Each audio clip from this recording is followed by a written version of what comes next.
ছবিতে যে মেয়েকে দেখা যাচ্ছে তার নাম শ্যানন ক্লিফটন। ৬০ বছর বয়স থেকে দীর্ঘ ৮ বছর পর্যন্ত তার বাবা শেন ক্লিফটন বারবার তাকে ধর্ষণ করেছে এবং ৩ বার গর্ভবতী করেছে। শ্যানের বয়স যখন 11 তখন সে প্রথম তার বাবা শেন ক্লিফটন দ্বারা গর্ভবতী হয়। এটি তার বাবা জানতে পেরে শ্যাননকে মারধর করে অচেতন করে ফেলে এবং এর ফলে তার গর্ভপাত ঘটে। এরপর শ্যানন মাত্র ১৪ বছর বয়সে তার বাবার ওরসে একটি সন্তানের জন্ম দেন।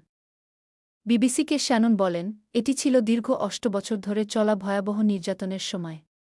আমি আমার সন্তানকে হারিয়েছি এবং আমি নিজেও প্রায় মরতে বসেছিলাম।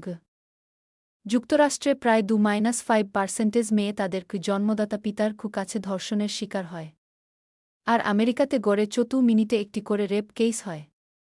এর মধ্যে ৪৫-৫৫% তাদের পিতার কাছে।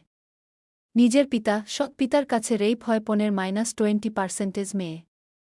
এছাড়াও স্বাভাবিক প্রক্রিয়ায়, সম্মতিক্রমে নিজ পরিবারের সদস্যদের সাথে সেক্স করার বিষয়ের হার পশ্চিমাতে অনেক। ক্যালকুলেটর ভেঙে যাবে হিসাব করতে গেলে।